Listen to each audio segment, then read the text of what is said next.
The question is, I am trying to build the commercial side of my business, so I'm selling to commercial clients. Who am I looking for? Who do I talk to?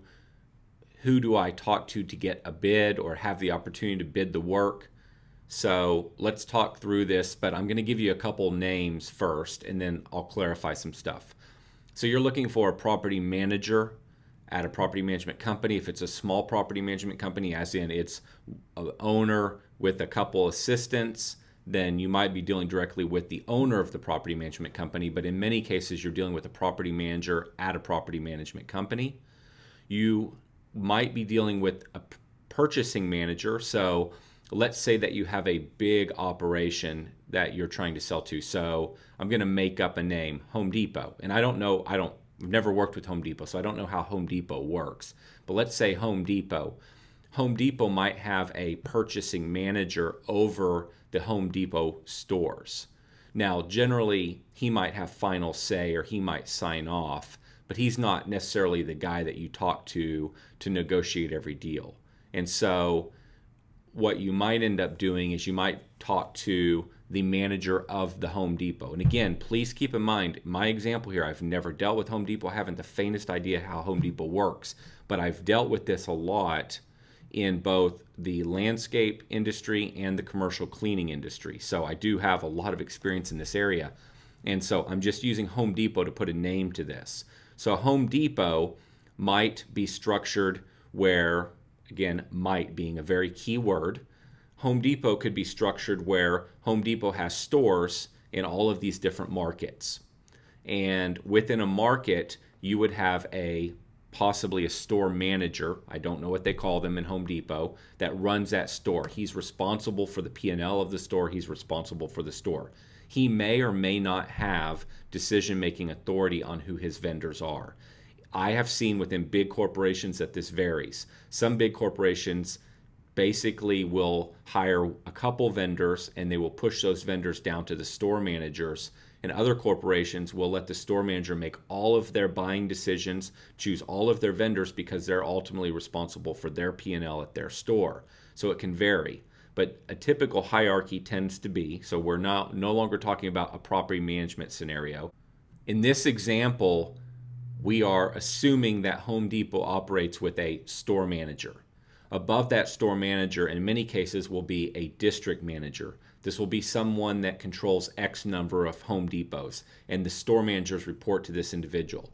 And then often above that district manager might be a regional manager that it's responsible for some territory within the United States that multiple district managers report to that individual. And then above that might be a purchasing manager.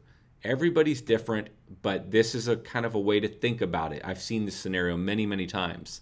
Now, at a property, sometimes you will start with usually you'll start with the manager of that property. You'll start with the store manager in the Home Depot example. Now, they may move you up the food chain and say, hey, that decision's made at corporate office, and then in that case, you need to find out who you need to talk to at corporate office. If it's made at corporate office, a lot of times now you're dealing with the purchasing manager. In some cases, you may be dealing with the equivalent of a facility manager. So you could have a facility manager at the local Home Depot store that's responsible for that store, or you could have a facility manager that roams and covers multiple stores that is essentially over that store. So example, in the landscape industry, at one time I had a client, Neiman Marcus, and Neiman Marcus, the person I dealt with there, was essentially a facilities manager or facilities director. I'm not quite sure what his title was. And in our local Dallas market, there's a big mall called North Park, and there's all these other malls, and he would have been over any mall that had his Neiman Marcus store within it. So any of the malls in the Dallas-Fort Worth marketplace where there was a Neiman Marcus store, he would have been at the facility manager. Therefore, he was making buying decisions. He would tell us, we need you to do this, we need you to bid that. He wasn't working for the mall. He was in charge of the store within the mall, Neiman Marcus. So you might think about this. Sometimes when you think about a mall, you picture, I want to get the landscape for the whole mall. Well, there is a manager of that. But even within that, there could be a manager that's over things like their AC units within the store, or the landscape right directly around their store, or the flower beds around their store, or we did a lot of work around the area where their air conditioning units were, their massive air conditioning units. And we did a lot of gravel work and different types of work, multiple different jobs. Well, then they also had warehouses. So we would take care of their warehouses that weren't anywhere even near the mall. These were in warehouse districts. But that one person made all the buying decisions for the different warehouses that we maintained the property for, as well as a store connected to the mall. Now, we didn't mow any of the grass around the mall, but we did other things because they were responsible for certain things. I used to be in the cleaning industry, and we would deal with big corporations that owned freestanding buildings all over the United States. And we would often deal with either a manager at the store level. So let's say we had a client in Ohio. We would deal with the manager of that property in Ohio. He would make all of his decisions. And in other scenarios with direct competitors to this client that we took care of, their direct competitors, in other cases, we wouldn't deal with the manager. Now, the manager would tell us what to do or not to do, but we had to deal with the district manager, and the district manager would approve everything. And so you're looking for property managers, that's one. Purchasing managers, possibility. Facility managers is another one.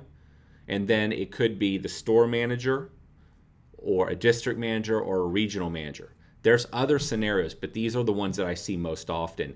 In HOAs, it could be that you deal with a property management company. So again, you're dealing with a property manager. Or the HOA could have a property management company, but you deal with the president of the HOA or the board of the HOA. And so you go directly to them, and then the property management company just sort of facilitates the process.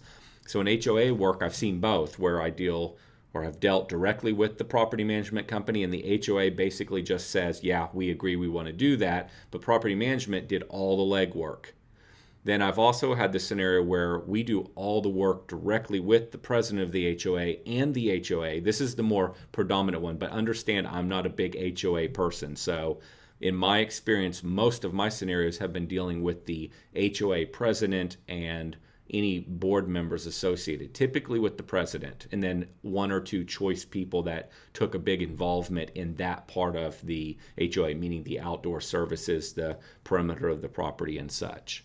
These are the titles that you're usually dealing with when you're getting into the commercial market and you're trying to sell work into the commercial market.